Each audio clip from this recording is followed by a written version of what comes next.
Welcome to the New Books Network. Welcome to the Scholarly Communications channel on the New Books Network. My name is Jen Hoyer, and today I'm joined by Heather Ford, author of Writing the Revolution. Writing the Revolution was published by MIT Press in November 2022.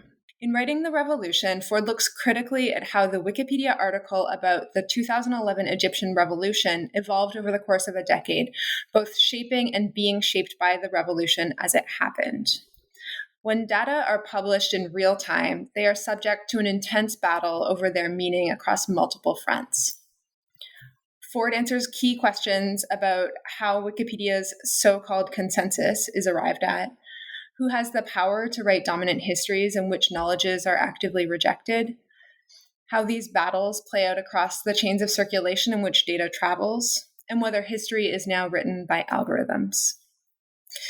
Associate Professor Heather Ford is Head of Discipline for Digital and Social Media in the School of Communications at the University of Technology, Sydney. She has a background working for global technology corporations and nonprofits in the US, UK, South Africa, and Kenya. A former Google Policy Fellow at the Electronic Frontier Foundation, former Executive Director of iCommons and the co-founder of Creative Commons South Africa, her research focuses on the social implications of media technologies and the ways in which they might be better designed to prevent misinformation, social exclusion, and algorithmic bias. Heather, welcome to New Books Network. Thank you for having me, Jen. Yeah, of course. And before we get started, I would love if you could introduce yourself a little, maybe speak about where you grew up and went to school, and perhaps what got you into the open knowledge movement. Awesome. So I am South African. I lived in South Africa most of my life. I was born in a small town called Pietermaritzburg, near Durban, which is on the kind of east coast of South Africa. I went to university at Rhodes University, studied journalism there, and started life in my first job working for a democracy nonprofit called the Electoral Institute of Southern Africa. This was 1999, 2000, so a really good time in South Africa for working on democracy support. And that's when I started getting involved in the nonprofit technology space, I guess, mostly in Africa. And that's when the first internet laws, as they were called, were being promulgated. And I was really interested in the power of this new technology for socioeconomic development and education. And I've had a strange kind of education since then. I went to Stanford to do a fellowship in, it was called the Social Entrepreneurship Fellowship.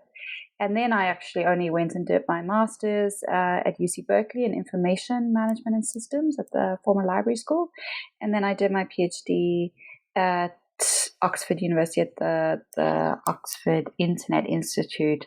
And that's when I really started delving more into Wikipedia and the case study that we're going to talk about today.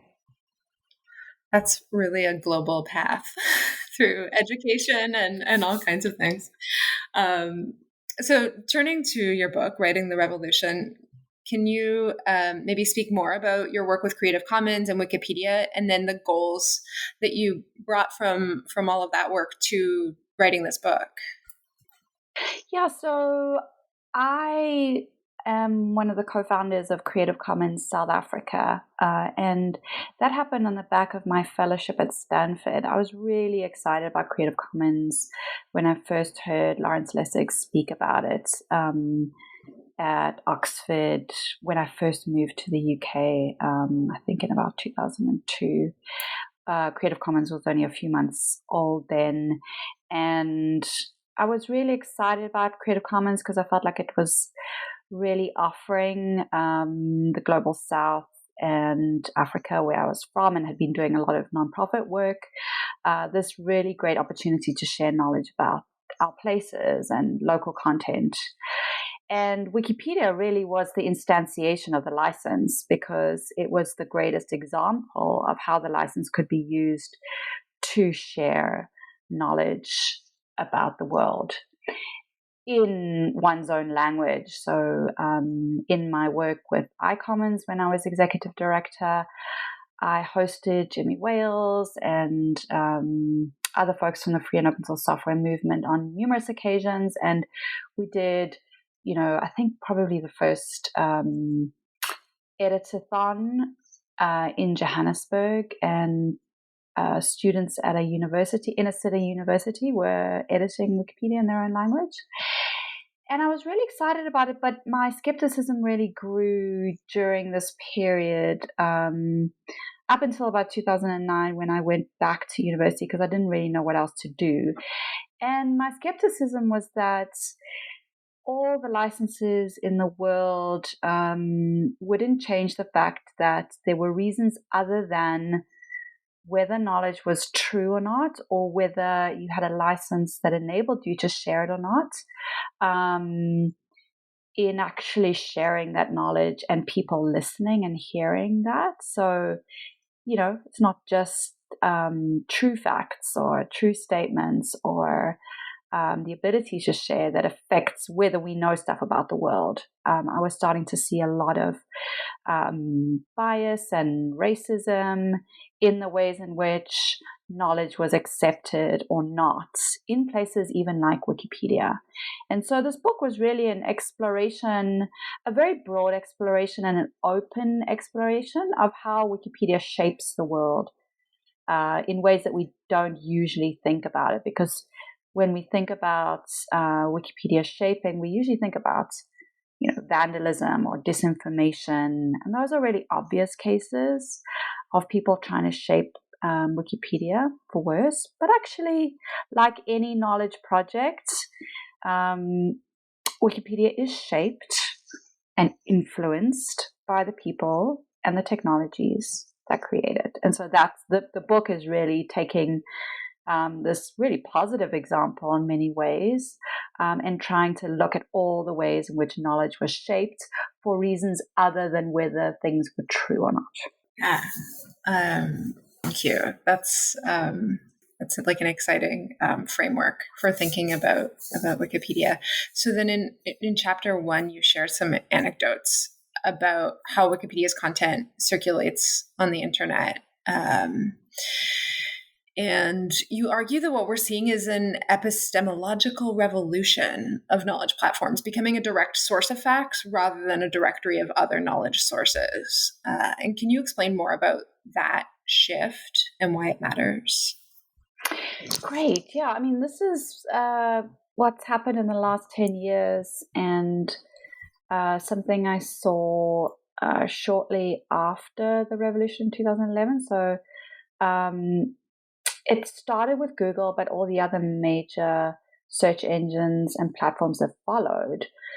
When you used to search for, say, the Egyptian Revolution or Heather Ford on Google, Google would give you a long list, still does, give you a long list of sources in which you might find more information about the Egyptian Revolution or Heather Ford. And it used to prioritize, it prioritizes sources, and Wikipedia was always up there in the sources that it prioritized. But it really was a directory. It's a directory, but it helped you find the information really quickly by going to one of the top search results. But in 2012, something really radical happened. And that was that Google presented a little fact box on the right-hand side of the page when you searched for the Egyptian Revolution or Heather Ford. And the fact box wasn't just displaying a list of possible sources that could possibly answer your question. It actually was presenting single facts about what you were searching for. So single answers to your questions. And these were presented in a way that looks really authoritative. And a lot of these claims or statements are actually being sourced directly from Wikipedia, We don't know that all the time because a lot of the time the citations are actually removed. But this technology is also being used to develop conversation agents in chatbots and in smart speakers. So you can ask questions of your smart speaker and it will give you answers. There's no ifs or buts there. There's no list of possible answers. It is a direct answer to your question. And that, I think, is a really, really important move that not a lot of people have actually paid much attention to, but I think is really significant because it, we talk about the power of these platforms, but this really, really consolidates platforms like Google, and enables it to become much more of a monopoly in terms of being seen as the authoritative source of knowledge about the world. Absolutely. That knowledge box really changed things. And for myself as a Wikipedia editor, changed how I think about the possibility of what can happen when I edit Wikipedia, and potentially influence what's then showing up in Google, which leads a little into my next question. Something else you talk about in chapter 1 is mirror theory, and I really appreciated how clearly you explained this. Mirror theory posits that Wikipedia's biases originate from outside Wikipedia, and you challenge mirror theory and its assumptions about Wikipedia's neutrality. So for listeners who aren't familiar with mirror theory, could you share a little more about it and explain why you think it isn't true? Great. Yeah, so the way that Wikipedia's biases are explained are usually according to this thing that I've called the mirror theory.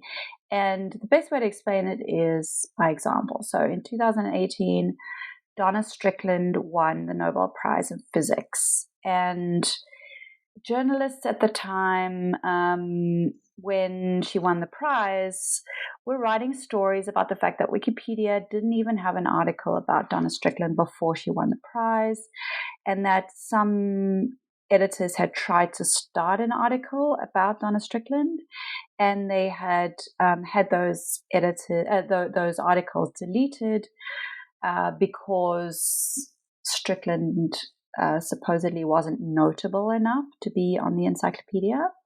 And so, the story was that Wikipedia, once again, is biased against women, and it's not allowing it. Donna Strickland had to win the Nobel Prize in order to actually be recognized by Wikipedia. Catherine Ma, who was the executive director of Wikimedia Foundation at the time, responded to journalists and said, journalists, don't come after us. It's actually you who are also to blame, because Wikipedia is just a mirror of the world's biases, not a source of them. And this was really interesting because this really clearly encapsulates the feeling of Wikipedians often, that all they're doing is summarizing what reliable sources say about the world. They're not actually producing truths on their own. And of course, Catherine received a lot of pushback on this, and in true Catherine fashion, because she's a wonderful, reflexive person, did come back and say, she made an error, and it's true that Wikipedia is not perfect, and it does actually have a lot of problems with systemic bias. Problem is that no one's really been able to articulate really well, other than a few people, what this bias is, because Wikipedians certainly do summarize sources, and they are not allowed to represent what they call original points of view, for original perspectives or do original research. And so, again, this book is trying to figure out, in the context of this single article, what are some of the ways in which Wikipedia actually does that or enables this to happen. Yeah. Right, because you're arguing in the book that Wikipedia is knowledge infrastructure and not just an encyclopedia, and it's becoming authoritative because of the way it's viewed as consensus truth.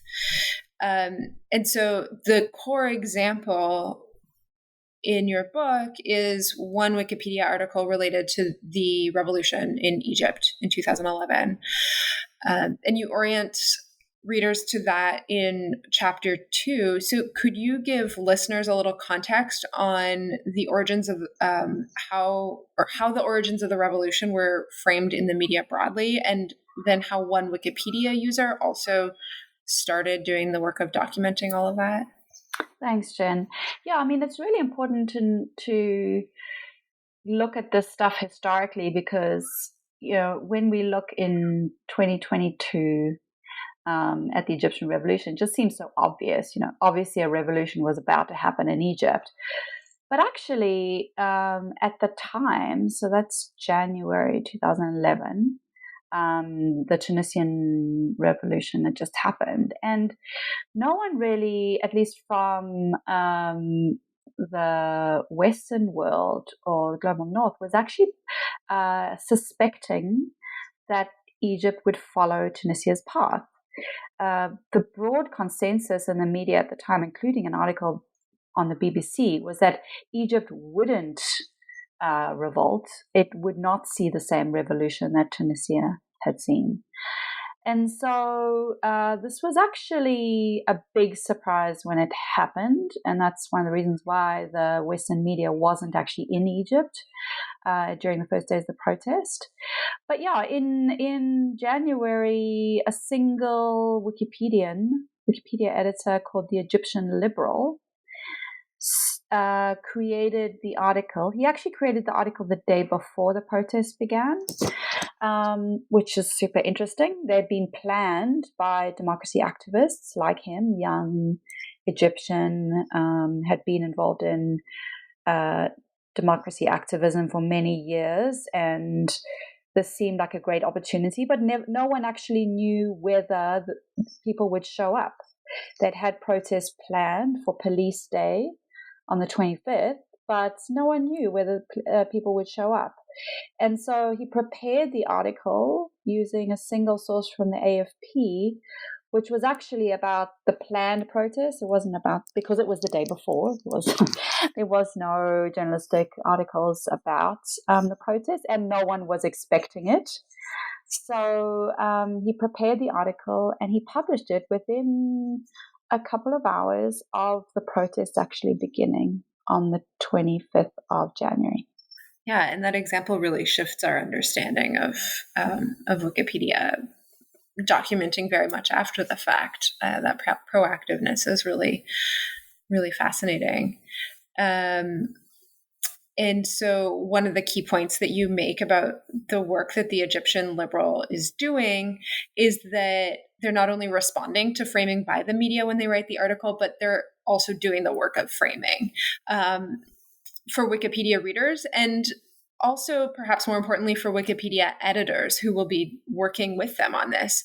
So I would love if you could speak more about why it's so important to note the framing work that's being done in this moment by Wikipedia and its users. Great. So probably two things that are really important in understanding how Wikipedians frame and make decisions about what they're representing. The first is that Wikipedians decide whether a topic, a subject, a claim is worthy of documentation or not. Now, this is when Wikipedians decide whether an article like the one that the Egyptian Liberal published on January 25, 2011, should continue to exist, because many articles that are created every day are put up for deletion or immediately deleted because a single Wikipedian or a group of Wikipedians decide that it's not either notable enough, or more generally doesn't comply with the regulations that are described in Wikipedia policy. One of which is about notability, and there's other rules about whether an event should be documented or not. So the first is they decide whether an event is worthy of documentation or not, because it could have just as easily happened that the Egyptian Liberal didn't get enough support for the article and it could have been deleted, right? The second is deciding how an event is categorized or how a subject is categorized. So in the case of the Egyptian Revolution, these classifications really, really matter. They're very political and they influence how events are received and how they are responded to, particularly in an international context where the US, for example, and its support or opposition to the revolution would have been really critical to the revolution's success. So deciding how it's categorized as either a protest or a revolution, for example, or whether it's a localized protest or widespread nationally, or kind of the reasons why the protest has happened.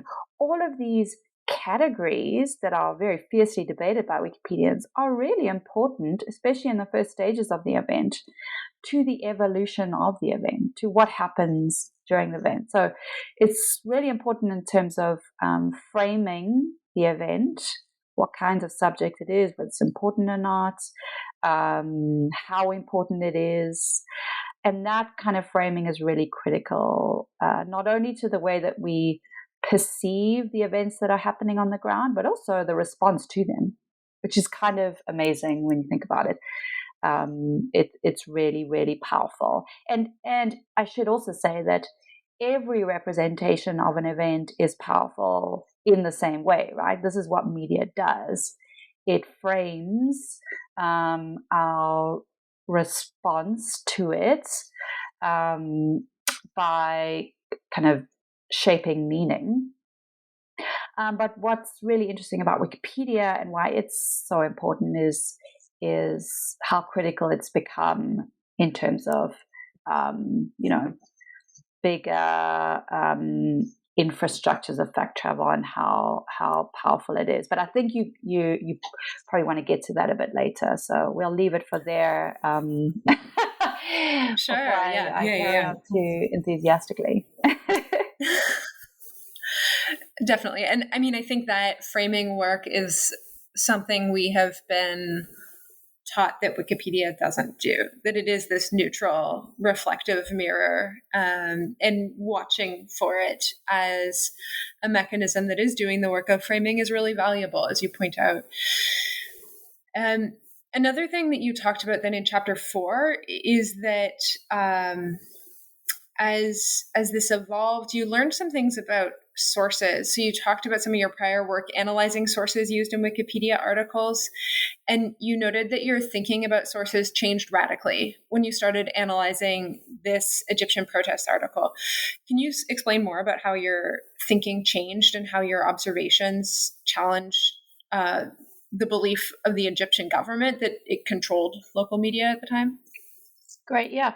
So sources on Wikipedia are really critical because of the fact that Wikipedians are only allowed to summarize what they call reliable sources are saying about a particular topic. So sources are really critical. If you're trying to figure out how a topic is framed, going to look at sources is a really great way of kind of analyzing it. And I've been looking at sources for many years before I started looking at this article, actually. And I've done some really interesting work with some great data scientists in the US, including Shilad Sen and David Musicant. And we've done some work on sources, and basically the big picture when you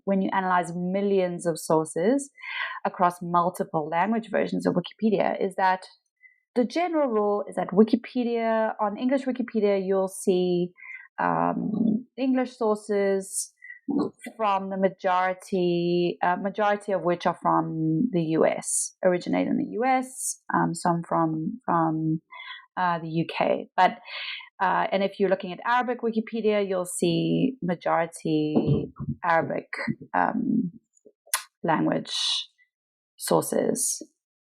And so what was really interesting in this case is that what I saw when I started looking at the article is that Al Jazeera, which Saudi Arabian owned media company, was actually really the most powerful source by far in this article. And things like the New York Times and the BBC actually trailed long behind them in the English language Wikipedia. And we also saw some Arabic language sources. And so what you actually see in the documentation of historical events is that Wikipedians need sources. And so they use not what is best according to policy, which is according to the policy is, academic, peer-reviewed sources, but also just what's available. And when you're documenting a current event like this, Al Jazeera really was the only source that was covering the protests in English and in Arabic, because, as I said before, none of the other major international news outlets, English language ones especially, were covering. They weren't even in Egypt at the time. And so Al Jazeera really rose to the forefront of this coverage and actually influenced, I think, to a large extent, not only Wikipedia's coverage, but global coverage of the event, because they were there. And this was also the rise to prominence of Al Jazeera, because during the Iraq War, the US had seen Al Jazeera as kind of government propaganda. But for the first time during the Egyptian Revolution, they became recognized kind of officially, even by the US government, as a source of reliable news. And so really the media that is able to take advantage of these situations by luck, really by chance, I think in Al Jazeera's case, but also some really good coverage, were really able to frame events in really interesting ways. Thanks. And there's another type of source, maybe, although perhaps it's not a source and just an influence, that you talk about in chapter 4. That I was fascinated by. You explain that even though Wikipedia forbids original research, the local knowledge provided by Wikipedians is critical to the success of this article.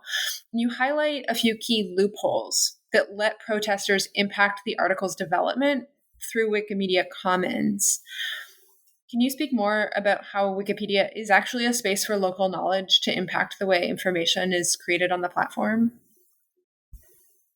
Yeah, so this was really fascinating too. I mean, I guess this is how knowledge gets produced in practice versus on paper in every case, but it was super interesting to witness it in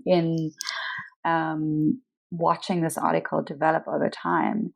And as you said, Wikipedians are not allowed to do original research. They can't bring themselves to the article in any way. But there was a number of cases in which Wikipedians clearly were actively bringing their own knowledge to the ways in which the article developed. And in fact, this is probably, as I say, the way that knowledge is developed more generally. So one case was where the Egyptian liberal who started the article, there was a lot of lack of clarity when events were happening so fast and you had so many different sources saying different things.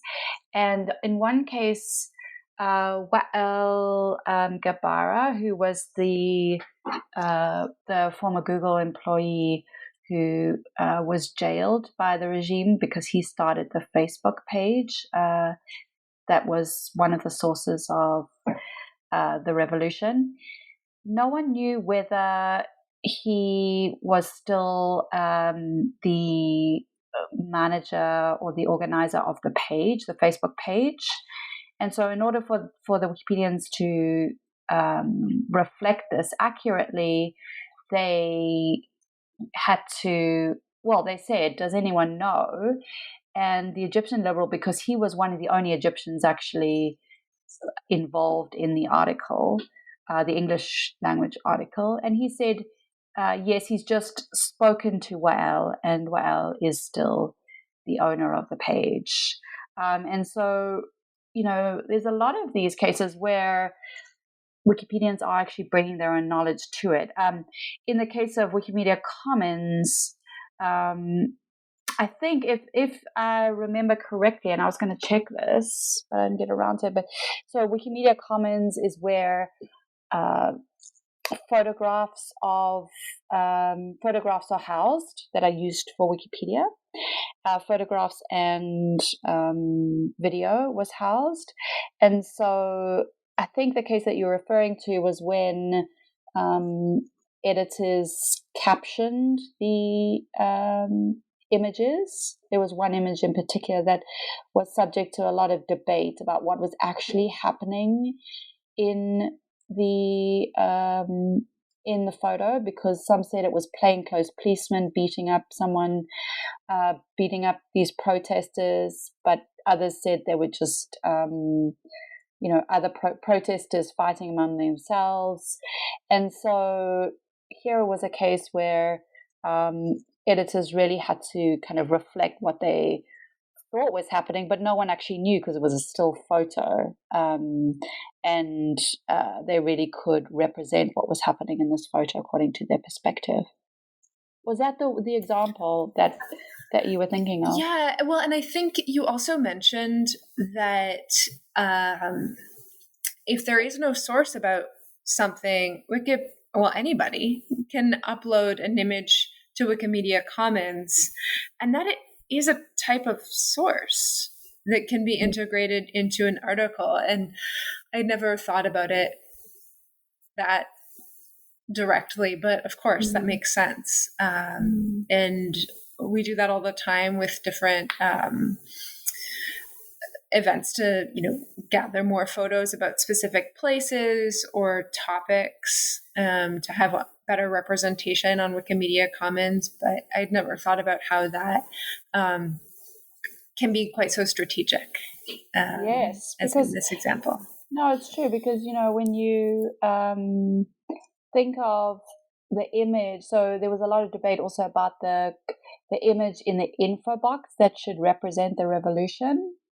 And you can, when you start to think about the choices available, you can really imagine how much meaning an image actually brings, and how it also helps to frame the ways in which the article or the subject is being interpreted. The current image, and the image that's been used for many years, is the image of Tahrir Square with, thousands and thousands of people, in a circular formation, just when Mubarak's resignation was announced. And, there were other options there of a single protester on the lion statue that's often used. And I think images are a potential framing device that are probably more powerful than single claims or statements. So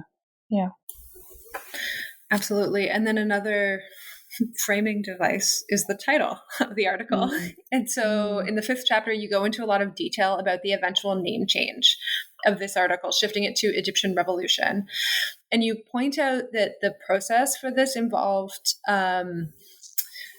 some actions that show us a tension between two goals of Wikipedia, the goal of retaining a neutral point of view and reflecting current information.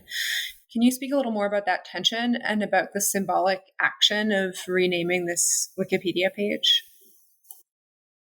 Yeah, so this is a common tension, and it's actually in the book I talk about how it's actually Wikipedia has evolved over time to being much more receptive to the documentation of current events than it has been in the past.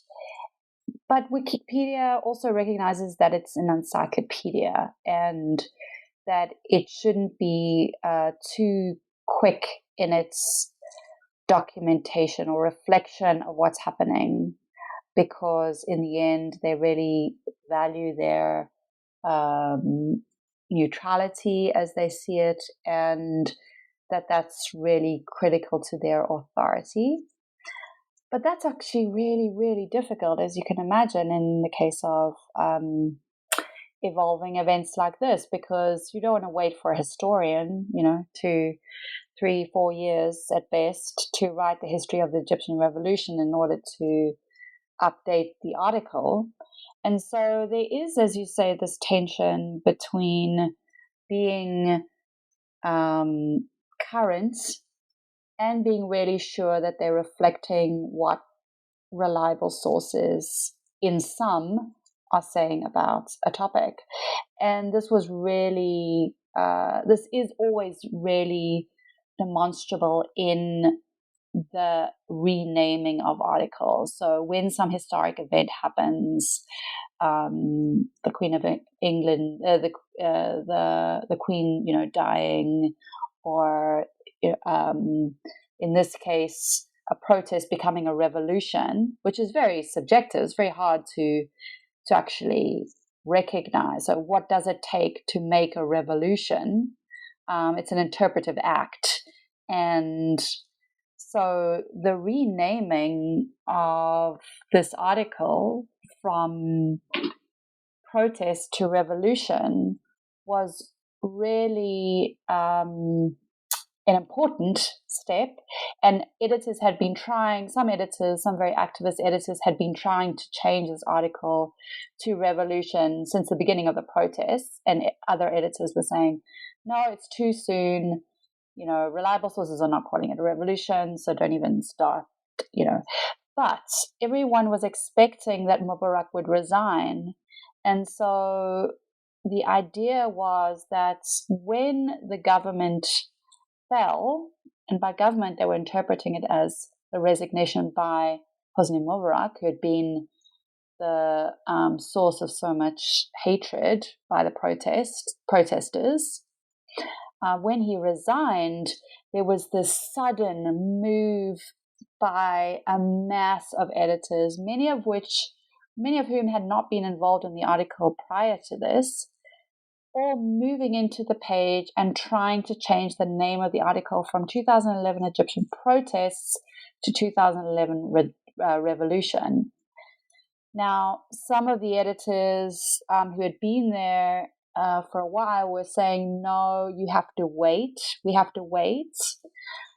Other editors started a poll on the talk page and said, can editors weigh in on whether the name should be changed now that Mubarak has resigned? This is all happening within minutes and then hours of his resignation. Some editors are still asleep. Right? Many of them were editing around the clock, but this is day 10, and the US, they were still asleep, and at least on the West Coast. And so editors tried to stop this massive crowd that moved into the article, but eventually they just gave up because the sentiment was so powerful, and they did see that some notable outlets like the BBC and New York Times were calling it revolution. So they basically just let the crowd take over. There was no kind of official decision. In fact, the poll that they started the article was actually changed before the poll had a decision made about it, which was fascinating to see when I did the calculations. So, a lot of editors who were weighing in on this decision were doing so, meaninglessly, because the article had its name changed long before. And so, there was a lot of other kinds of action that happened around to support the name change. One very interesting fact is that the Tunisian protest had not actually been deemed a revolution by Wikipedia, even though their leader, president, had fled the country, resigned. But that article was still called the Tunisian protests. And so what the Egyptian Liberal had been trying to do, and another editor succeeded in doing, was to change the name of that article to Tunisian protests, because if that article hadn't been named as a revolution, to change it to Tunisian revolution, if that article hadn't been named Tunisian revolution, then the logic by which the Egyptian revolution was being changed, i.e., when a leader exits from office, that wouldn't have been very well supported. So they needed to change that article. And so what's so interesting there is that you can actually see this kind of wave or spring happening materially in the renaming of these articles, and how one article and one event influenced by the strange action, the other article and the other event, and then all the other revolutions that occurred subsequently. Yeah, that is really interesting to think about the order of things in the quote unquote real world versus the order of things on Wikipedia. And so we've been talking a lot about what happened on Wikipedia, and I want to shift to talking about what happened outside of Wikipedia, because in chapter 6, you follow the journey that this article takes outside the platform. So as information in the article connects to Wikidata and to Google's knowledge graphs, which we talked a little bit about at the beginning, how is all of this influencing what we understand as fact and as authority? And what are some of the risks in all of that? Yeah, so as I was saying, in 2012, Google makes this big change. That's actually supported by this new project called Wikidata, which is started by the Wikimedia Foundation, particularly the German kind of chapter. And Wikidata's goal is really to extract, it wasn't actually originally to extract facts, but to represent, originally just into wiki links, which are connections between different language versions of the same Wikipedia article. And so Wikidata starts becoming this home for facts that are housed in Wikipedia, Wikimedia Commons, and other Wikimedia projects. And this really supports Google's Knowledge Graph project, which also is systematizing facts and extracting them from the web. But Wikipedia becomes really important to that. And in particular, Wikipedia's info boxes become really important. And those are the little fact boxes on the right-hand side of the Wikipedia articles. And so what you find here is that Wikipedia is always really popular. It's a popular source. Now I think it's 11th most popular, or 7th now, I can't remember. But it is one of the most popular websites in the world. People look to Wikipedia to find out things about the world or to check facts. But now it becomes even more important because Google is actually a lot more powerful than Wikipedia is. And so what happens, just in terms of its popularity and its authoritativeness, and so what happens when Google extracts facts from Wikipedia rather than just showing a Wikipedia article in its entirety as a potential source of an answer to your question. What happens then is the authority of those facts in the info box grows substantially, and it grows because claims become really simplified and decontextualized. So, for example, when you see the claim that in the Google's knowledge box that a certain number of people died, and that there's no source or citation for that claim, for example, it really looks a lot more authoritative than if you give it a lot of caveats and you contextualize the information, right? And again, this is not new. We've known this for a long time, that when facts don't have this contextual information, they appear more authoritative. And so what happens problematically when Google starts extracting its facts using machine learning to populate this massive database of facts in Google's knowledge graph is that we have a decoupling of the fact from its source and from the social context that we talked about before. So all the reasons, or all the things that are actually really useful to know about when you're evaluating whether a statement is true or not, or whether you should trust it enough for the thing that you're needing it for, I guess. When the sources and citations are removed, and when the link to the Wikipedia article is removed, and when the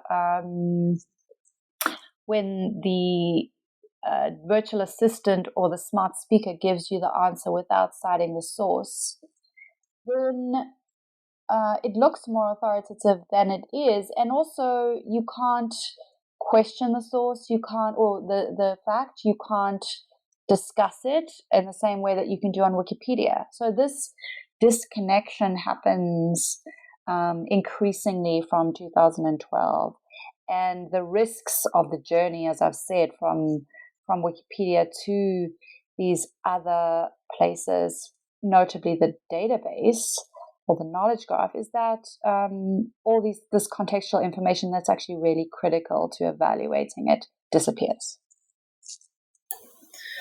Definitely. The decontextualization really changes things, as you say. So then in your final chapter, you reflect on how history is now written by those who can create and share data. And you note that the real power dynamics lie in this knowledge creation process. This process, as it happens on and outward from Wikipedia, brings us back to your initial argument that we're seeing an epistemological revolution in the way Wikipedia functions in the world as an encyclopedia. Could you speak about some of the suggestions you make for how we can improve the platforms that house and curate our knowledge about the world? What do we need to shift, both about how we understand those platforms and also how we interact with them? Yeah, so I've gone around this question of bias for many, many years. And I think what I've really realized is that all these debiasing, so-called debiasing activities that we engage in are not evil or bad in their own, but they're problematic because we cannot ever fully debias any representation, whether it's from Wikipedia or the most notable scientist. We cannot remove the frame. And so I'm really inspired by thinkers like Donna Haraway and other feminist sociologists of science and technology who really emphasize the fact that what we should be doing is really trying to situate knowledge. So as much as possible, to contextualize where knowledge is coming from and to then make the frames visible. So knowing that, because there is no representation outside the frame. And so my work now is really just about this. It's not about trying to de-bias by adding more voices. And I'm not saying that that's not important work to do. It is very important work to do, but it can't be the only goal. The goal also should be about trying to make the context of knowledge available, in addition to all the very, very, very critical work around competition, because the monopoly status of all these platforms, including Wikipedia, actually are very problematic. But, the frame is really important. And I think what we should be doing is trying to think about practical ways in which we can contextualize the knowledge that is represented in these platforms. Yeah, that includes context. Sorry, go ahead. Yeah, I should explain what I mean.